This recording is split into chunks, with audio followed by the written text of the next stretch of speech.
Nobles frères et sœurs dans le Seigneur à travers le monde entier, que la grâce et la paix de Dieu demeurent avec chacun d'entre nous. Au nom de Jésus, merci, je me prénomme Venant.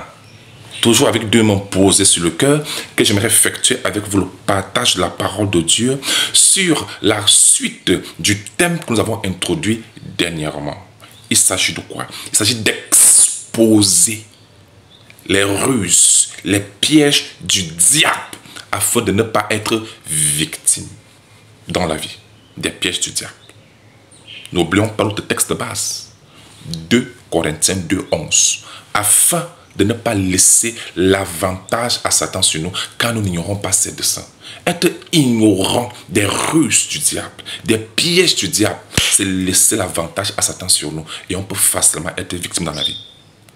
Raison pour laquelle Dieu nous a donné sa parole afin d'éclairer nos lanternes, d'attirer notre attention sur les différentes ruses du diable afin de ne pas être victime ou tomber dans l'un de ses pièges.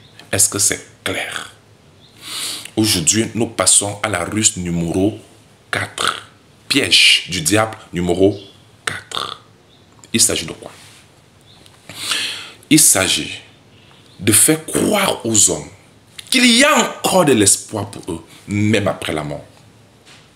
Soit disant que les hommes peuvent encore se repentir après la mort, après leur mort, se convertir, quitter l'enfer pour le paradis, ou alors continuer la mission, ou alors intercéder pour les vivants, ou pour les vivants intercéder pour les morts, ou alors qu'il y ait un endroit où les hommes partent d'abord, et après ils vont aller au ciel après, c'est de suite. Tout ça, ce ne sont que des ruses mensongères du diable pour égarer les âmes. Je vais vous démontrer, prouver à la lumière de la parole de Dieu que Satan a menti aux hommes sur ce plan-là.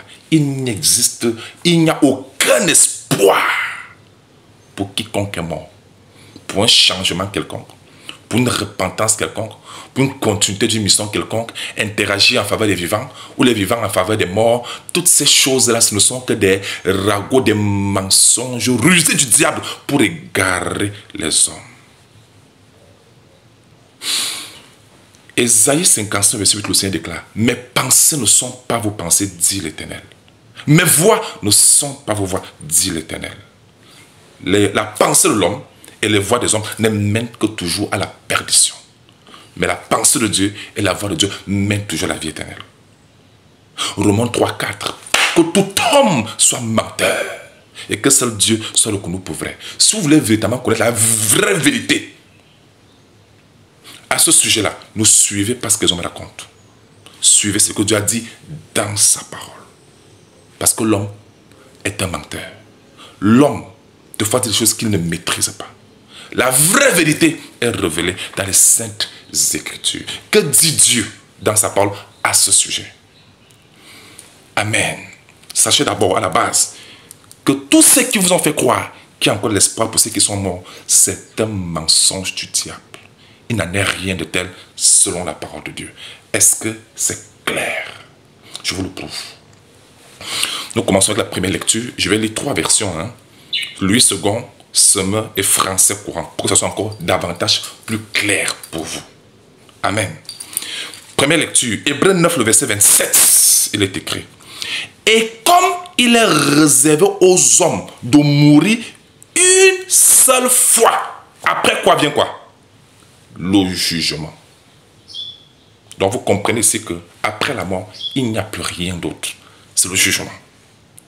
Il n'y a plus d'espoir. C'est le jugement. Amen. Je lis la version Semeur. Et comme le sort, c'est un sort. Et comme le sort de tout homme est de mourir une seule fois, après quoi il est jugé par Dieu. Après la mort, il n'y a pas autre chose qu'on va dire que non, peut-être on va essayer de changer les choses. Non, non. C'est tant qu'on vit qu'on a encore cette opportunité. Après la mort, c'est trop tard.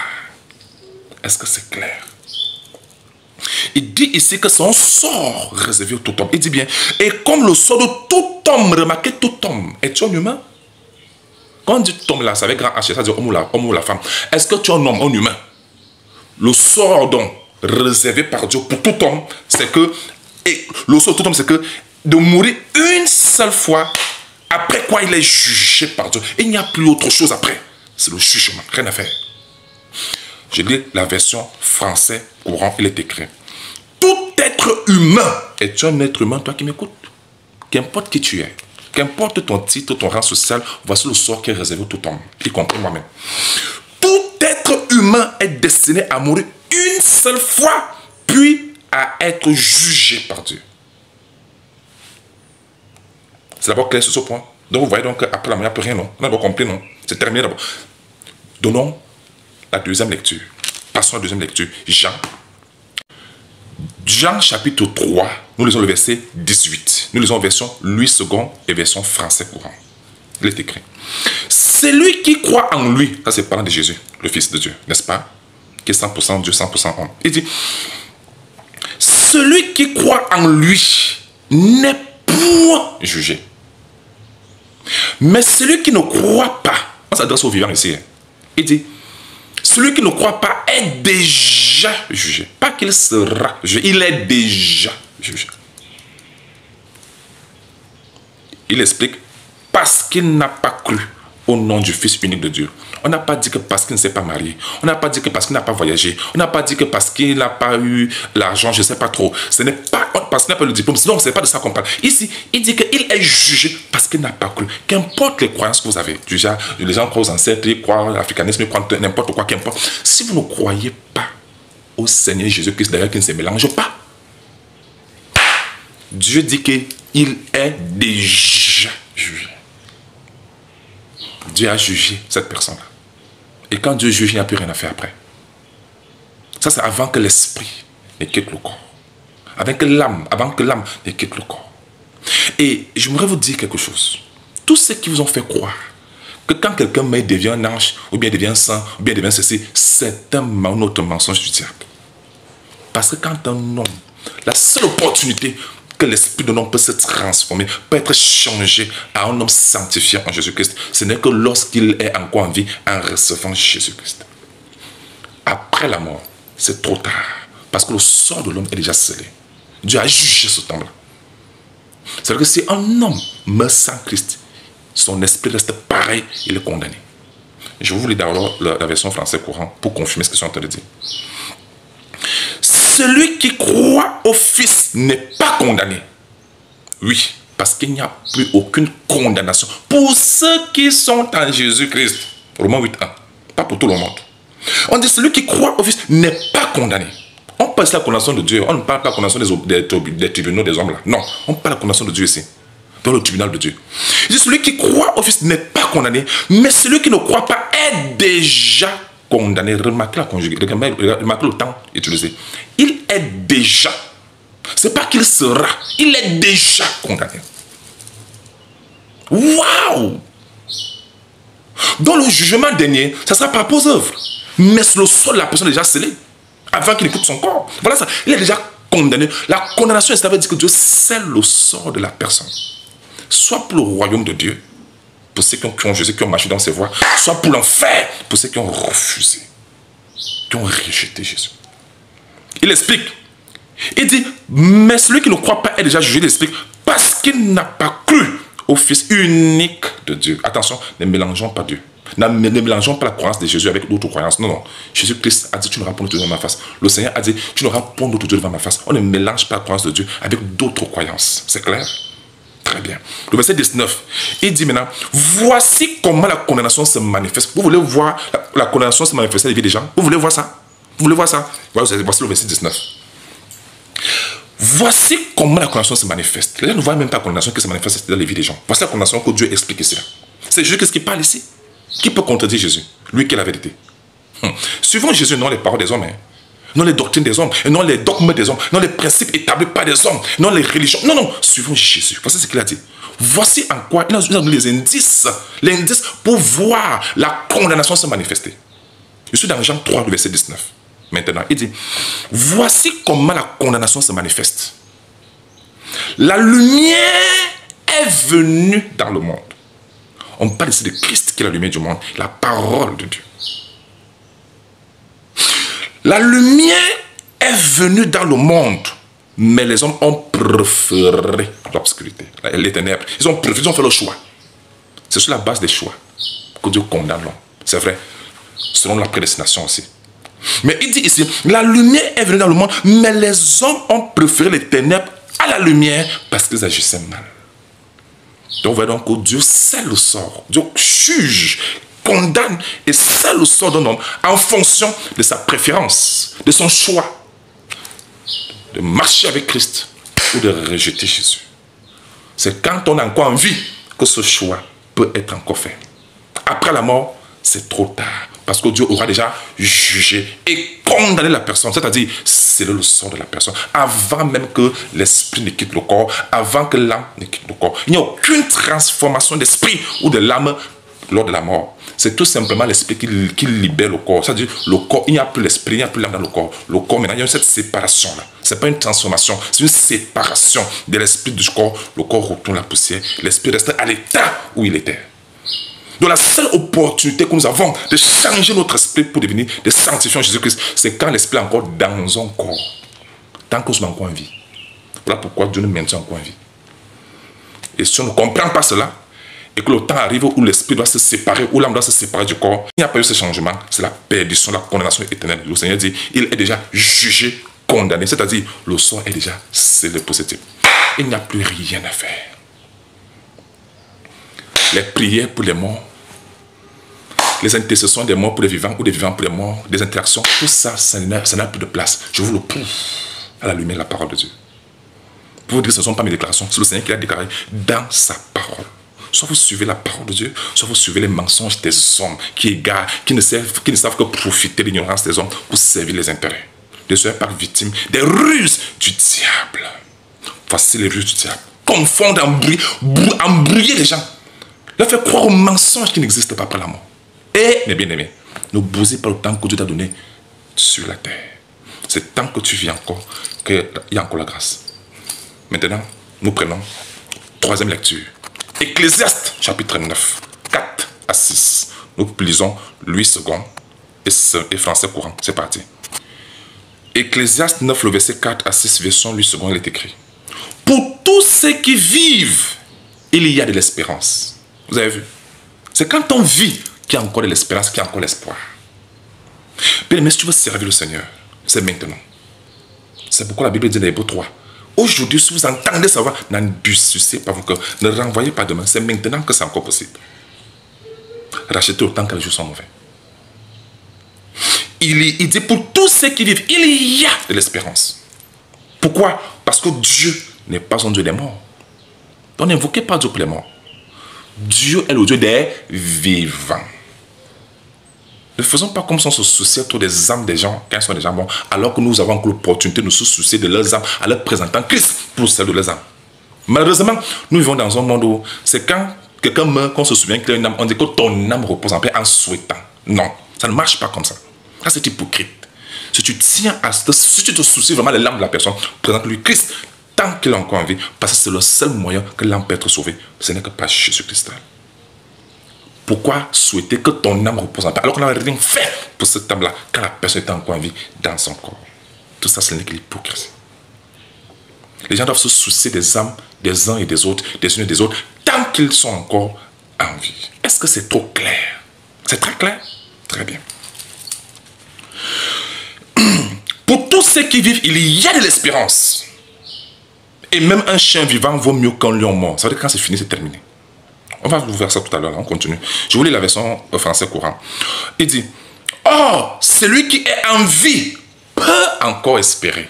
Pourquoi que Dieu était fou d'inspirer ceux qui ont écrit la Bible écrite ceci? Pourquoi qu'il était fou? Parce que toute écriture est inspirée de Dieu. Hein? Pourquoi que Dieu était fou de dire qu'il y a de l'espérance pour ceux qui vivent encore, qui sont encore en vie? Pourquoi qu'il était fou? Ne vous laissez plus tromper par les rues du diable. Amen. Amen.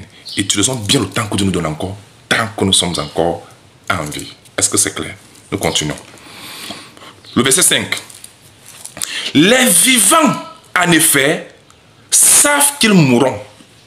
Parce que quand tu sais que la fin arrive, tu sais te préparer avec le Seigneur. Tant qu'il est encore vivant, maintenant. N'attends pas à la dernière seconde. Non, non. C'est maintenant. Les vivants, en effet, savent qu'ils mourront. Mais les morts ne savent rien. Il n'y a pour eux plus de salaire, puisque leur mémoire est oubliée. Je vous lis le même verset, dans la version française courant. Vous allez mieux comprendre ce langage technique-là. Amen. Je suis dans Ecclésiaste 9, verset 5. En effet, les vivants savent au moins qu'ils mourront. Montant ici, que c'est quand on vit qu'on peut encore savoir des choses. N'est-ce pas? Qu'il faut se préparer pour le Seigneur. N'est-ce pas? Parce qu'après la mort, tu ne sais plus rien. Il dit, en effet, les vivants savent au moins qu'ils mourront. Mais les morts, eux, ne savent rien du tout. Comment ceux qui ne savent rien peuvent encore vous sauver, vous les vivants? On va voir ça tout à l'heure là. C'est impossible tout ça. Ce sont les mensonges du diable. Croyons en Dieu et non aux hommes. Amen. Croyons au Créateur et non aux créatures. Pour le salut de nos âmes, la vie éternelle. En effet, les vivants savent au moins qu'ils mourront, mais les morts, en effet, ne savent rien du tout. Ils n'ont plus rien à attendre, puisqu'ils sont tombés dans l'oubli. Ils n'ont plus rien à attendre.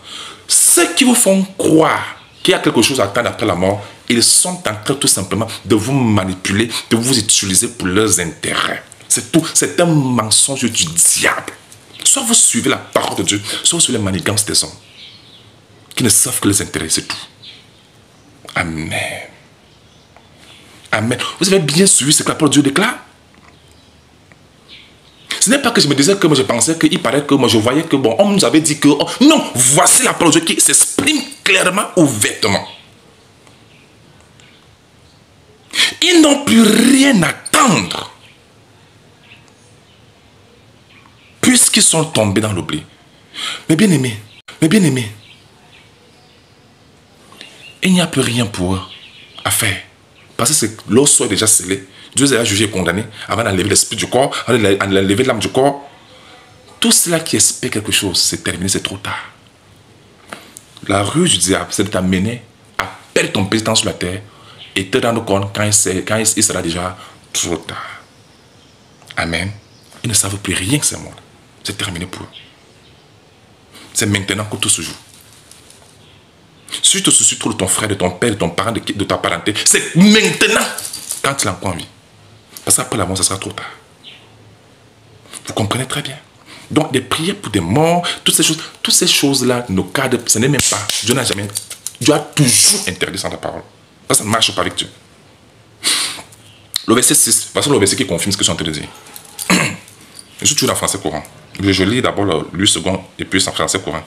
Il dit, et leur amour et leur haine, on parle ici de mots, hein, leur amour et leur haine et leur envie ont déjà péri. Ils n'ont plus jamais aucune part à tout ce qui se fait sous le soleil. Vous avez entendu ça? Donc, ce qui veut dire que oh, les grands-pères sont fâchés, les anciens sont fâchés contre vous, ils sont fâchés contre vous, ils ont l'amour pour vous, ils sont en colère. Tout ça, ce sont que des manipulations de mauvais esprits du diable pour vous maintenir. Vous savez, les gens ne s'engagent pas dans des choses s'ils ne voient pas les intérêts dedans. Ils savent les intérêts qu'ils ont derrière mystiquement. Ne vous faites plus avoir. Est-ce que c'est trop clair? La Bible, Dieu affirme ici que et leur amour, et leur haine, et leur envie ont déjà péri. Ils n'auront plus jamais aucune part à tout ce qui se fait sous le soleil. Tout ce qu'ils font croire. Oh, les ancêtres disent ceci. Les ancêtres vont intercéder pour vous les vivants intercéder pour les morts et tout ça. Ils n'auront plus jamais aucune part. C'est la parole de Dieu qui déclare. Qui peut venir contredire ce que Dieu a dit dans sa parole? Qui? À moins qu'on croit qu'on est plus intelligent que le Créateur. Ça c'est Romains 1, le verset 22. Se vantant d'être sages, ils sont devenus fous. Tous ceux-là qui se servent des soi-disant des ancêtres et tout ça, des esprits ancêtres, c'est une pure manipulation pour vous égarer, pour servir les intérêts. Ne vous faites plus avoir. Est-ce que c'est trop clair? La Bible a dit cela, que leur amour, l'amour de ceux qui sont morts là, leur haine, leurs envies, enfin ce qu'ils veulent, ils veulent qu'on donne la nourriture, ils veulent ceci, venez faire ceci, faire ceci, faire ceci. Non, que les gens arrêtent d'utiliser le nom des ancêtres pour vous manipuler. Est-ce que c'est clair? Il dit, ils n'auront plus jamais aucune part. C'est Dieu qui dit, ils n'auront plus jamais aucune part. C'est Dieu qui le dit. Lui le Créateur. À tout ce qui fait sous le soleil. Le grand peut venir me dire, ma grand est venue me dire, c'est comme ça que les démons manipulent les gens, les visages des gens pour venir vous embrouiller. Parce que les gens manquent de discernement. Le Seigneur dit dans sa parole, ils n'auront plus jamais aucune part. Venez contredire la parole de Dieu. Il n'y a que les fils du diable qui peuvent le faire. Mais ceux qui servent au Seigneur, ceux qui craignent le Seigneur, savent se soumettre à Dieu et à sa parole. Parce que craindre Dieu, c'est craindre Dieu et craindre l'autorité de sa parole. Est-ce que c'est clair? Quelqu'un ne peut pas te dire qu'il te craint, il ne craint pas ta parole. Si tu crains Dieu, tu vas aussi craindre sa parole. Je voulais la version française courante. Leurs amours. Et le grand-père aimait telle chose, les ancêtres aimaient telle chose. Non, leurs amours, là, il faut laisser ça. Leur haine, ils sont fâchés contre toi, et parce que tu n'as pas fait ça, laisse ça. Leur jalousie sont mortes avec eux. Tout ça, mort avec eux. Et ils ne participeront plus jamais à tout ce qui arrive ici-bas. À tout ce qui expose l'intervention des ancêtres là. C'est comme ça que les démons vont réussir. Réussissent toujours. C'est comme ça que le diable réussit sur vos atteintes. Dieu a déjà dit pour le bon, ils ne participeront plus jamais à tout ce qui arrive ici-bas. C'est Dieu qui le dit. C'est pas moi Dieu, hein. Je suis en train de dire, voici ce que Dieu est en train de déclarer dans sa parole. Bien aimé, ça me fait mal de voir comment les gens se font manipuler.